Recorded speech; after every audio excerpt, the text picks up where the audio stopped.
doing today? Good? I'm just looking at my hair in that picture. The Hamburg humidity has done something crazy to it today, so you'll have to excuse me. And the sound guy told me to make sure it doesn't brush against the microphone, so we'll work on that. You'll let me know if it's a problem, right? I'm afraid my talk is going to be a little bit less optimistic than David's, although I'm glad that he's here to really give us some hope for the future.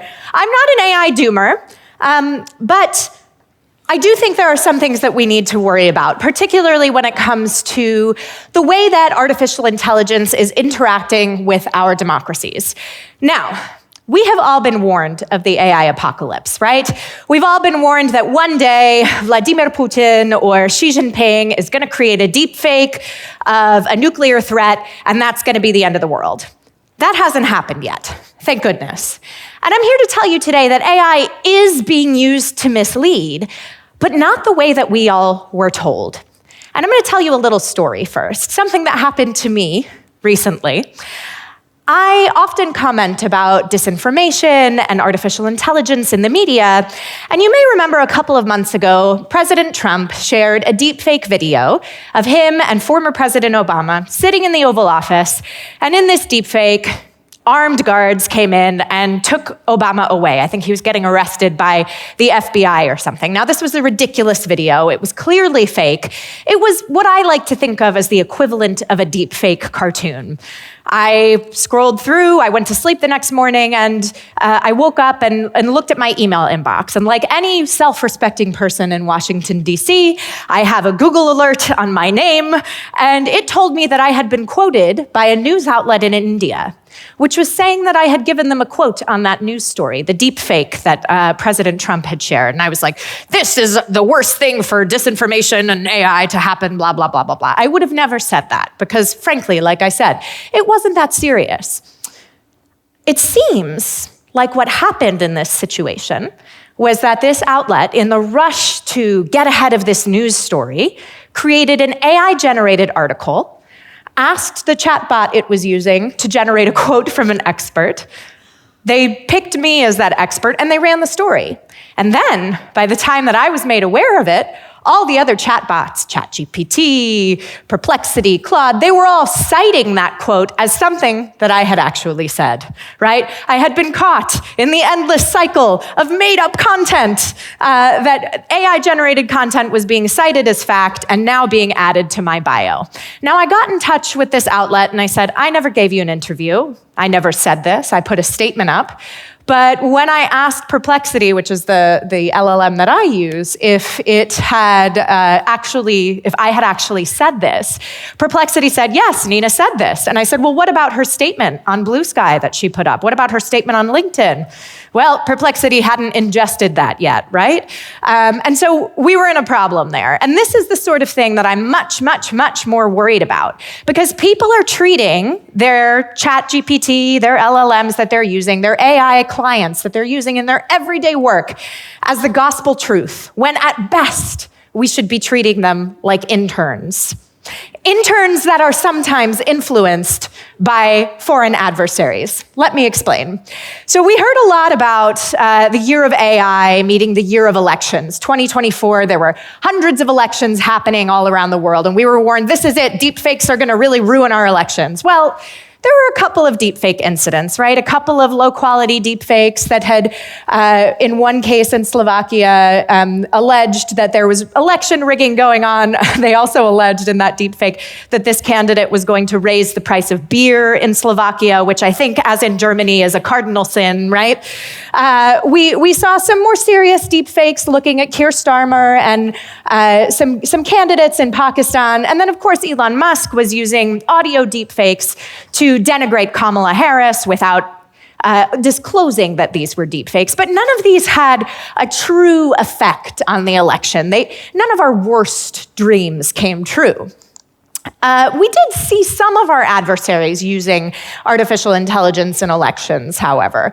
Russia was not using deepfakes, but was using chatbots to create content that was going to be directly targeted toward the most vulnerable pieces of the audience in the American electorate. So a guy who fled Florida for Russia and now works as a Russian propagandist had been using chatbots to generate content that looked like local news, but was actually generated, again, to target the most vulnerable people in our society. So it would say something like, Washington Daily News, we don't have a daily newspaper, and then a crazy article about Kamala Harris or crime in Washington or something like this.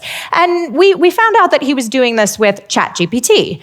But again, we learned about this campaign before it really took off. It generated a lot of clicks, but it didn't really have an impact on our election. I also think it's important to point out that influence operations have changed a lot over the past 10 years. And this is one thing that I'm really worried about. This infographic was created by a Ukrainian colleague of mine who has seen the way these things have operated and felt it very deeply in Ukraine. 10 years ago, when individuals were targeting the Ukrainian electorate, right, with influence operations, you used to have a troll farm with hundreds of people there who had language skills in Ukrainian, or perhaps if they were targeting a German election, they needed to speak German. You needed infrastructure. You needed graphic designers, web designers, videographers, people who understood the cultural and linguistic and socio-political experience of the country that you were targeting. Now, you just need one person with a chatbot that can generate the content, and perhaps an AI image generator if you want to generate image content as well.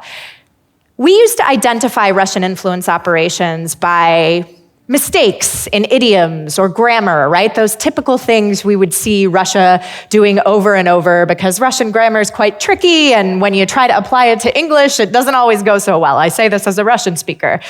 But this doesn't happen anymore, because chatbots will generate pitch-perfect content targeted exactly at the audience that's going to be most vulnerable to it, telling you exactly the right time to post it, and pairing it with image or video content that is going to make it travel faster and farther. This is, in part, what worries me about AI and democracy. But we still saw a lot of operations going old school in the 2024 election. We saw the FBI issuing warnings over fake videos that Russia had created, where they just hired actors to portray immigrants who were meddling in the election, right? We also saw them pay conservative YouTubers to generate content that was a little bit sketchy, a little bit, making sure that they were pushing the buttons of Americans. And these YouTubers had already millions of subscribers, right? This had nothing to do with AI. And we also had Iranian hackers who were doing a good old hack and leak operation. No AI involved there. Overall, our worries about AI in the 2024 election were not met, and that's a good thing. But that doesn't mean that AI isn't being used by our adversaries and that we shouldn't be worried about it. So I'd like to introduce you to the Pravda Network, which is one of the most influential news, in air quotes, sites that you have never heard of. This is a group of hundreds of websites, a growing pro-Russia news aggregator that takes content that is straight up Russian propaganda, paid for and sponsored by the Kremlin, and that is growing, right? It is in dozens of countries across hundreds of different subdomains, targeting different language groups, targeting different cultures and countries. And one of my researchers was looking at this content network that was originally discovered by the French Ministry of Foreign Affairs. And she said, something weird is going on here, and I want to look at it. And when one of your researchers tells you that, you say, please go, enjoy yourself. I want to see what you come up with. And so she was looking at these sites, which look like this. You can see they kind of look like they're out of like 1998. This isn't very good web design. The UX isn't good. If you try to search things on it, it doesn't always work.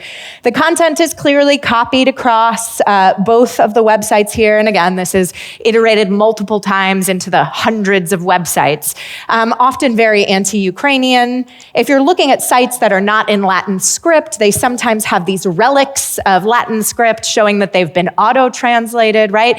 They just are kind of bad websites. And they also had a social media profile that didn't have very many followers, which is interesting for Russia. This doesn't often happen, right? So we thought, what's going on here? At the time we looked at it, We had 97 very low quality sites. They were pumping out 3.6 million pieces of content per year by our most conservative estimate.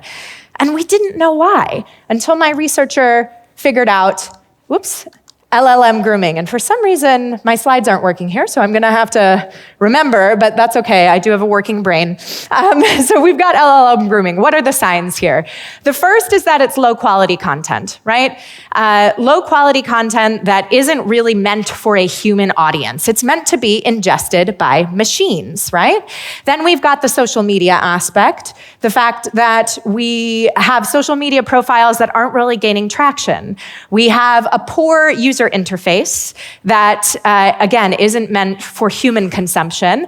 And we have the repetitive content being copied and pasted from one site all the way across the internet into different languages, often auto-translated. What is the purpose there? Well, we say that it is large language model grooming. The idea is to flood the zone of the internet where all of these scrapers for OpenAI and for Anthropic and for NVIDIA and others are constantly looking for content. Well, here they have free, non-copyrighted content that they can ingest, that they can learn. And to this day, if you ask any of the major chatbots about the Pravda network, it will spit you out a lot of nonsense about what Pravda is reporting on, particularly if you ask it about Ukraine. If you follow up and say, well, the American Sunlight Project reported that actually they are trying to manipulate you, chatbot, what do you say to that? They say, yes, I do know about that.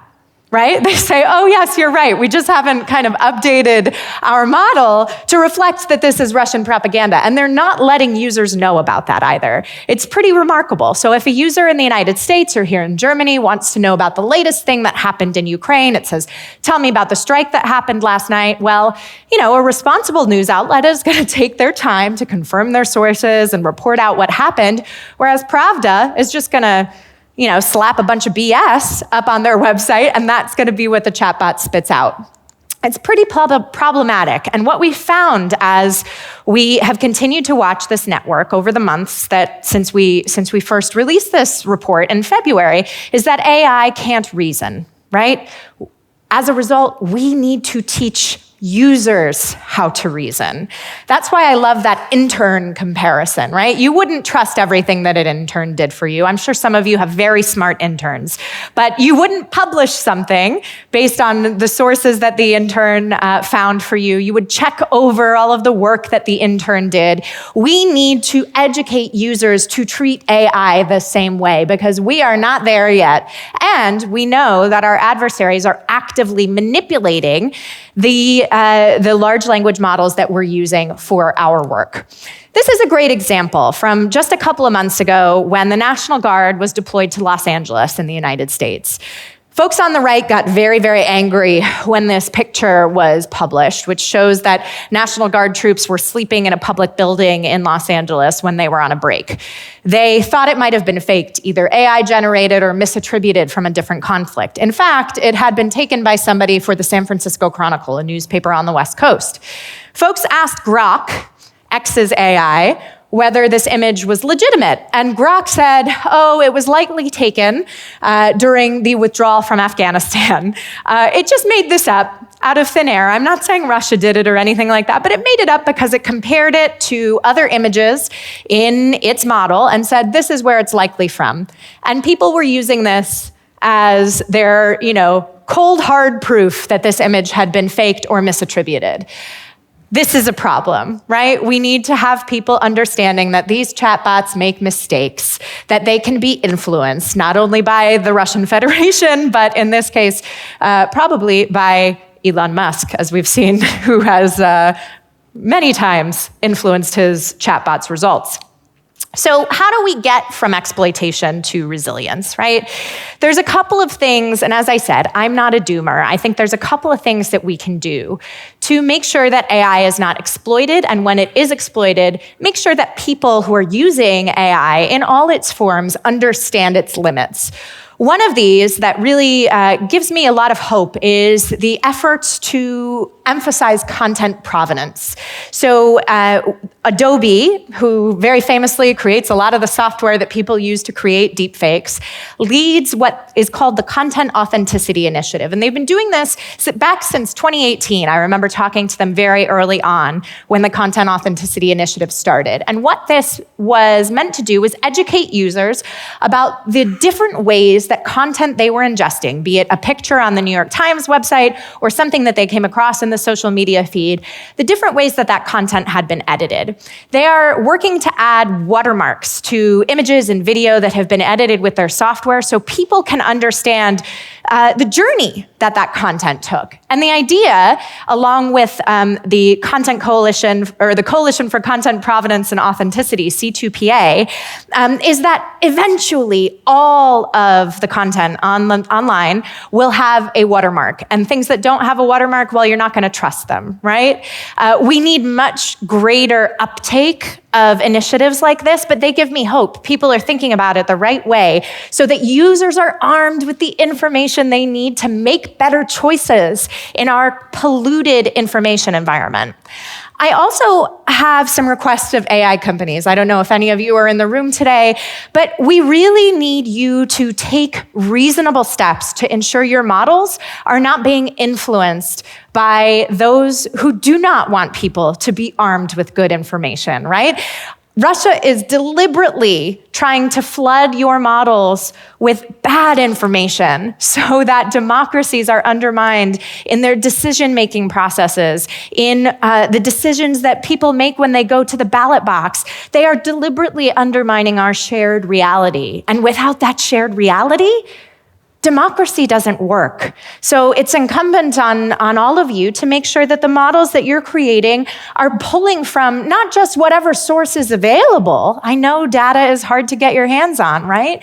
But the best sources. And if you're going to allow, your models to train on these poor quality sources, that it comes with some sort of disclaimer for the users so that they know they're actually reading something that may as well be Pravda from the days of yore, from the Soviet era, right? And then I think it's also important to acknowledge the limits of these tools. Make sure people know that they are not infallible. I know that's a hard sell when you're trying to get somebody to sign up to pay $20 a month for your large language model or your AI client.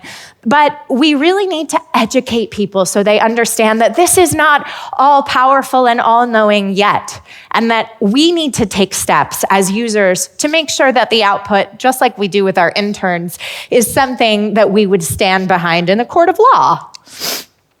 Our adversaries will not stop using these tools, right? So we need to act. We need to arm ourselves with the information that we need to navigate today's increasingly complex, increasingly polluted information environment.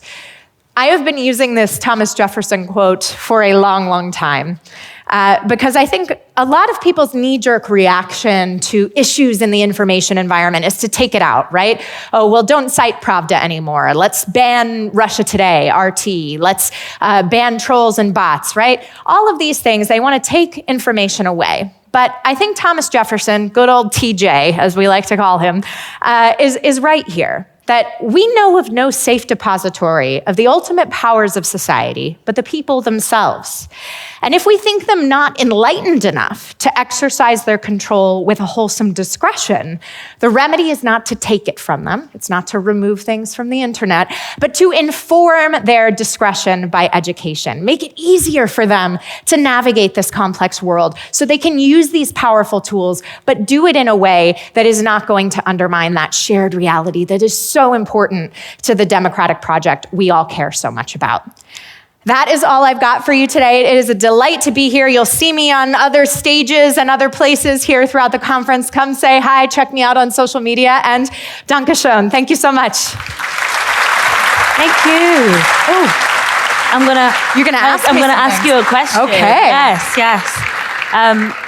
I really, really appreciate the fact that, we started off by looking at AI, and I love the intern reference that you gave us. I really, really like that intern reference. And tell me a bit more about how that came about, in the sense that how you seeing AI models as interns, how that changed the way that you interact with them? Yeah, well, I have to be perfectly honest with you. This came from a colleague of mine who works on Capitol Hill.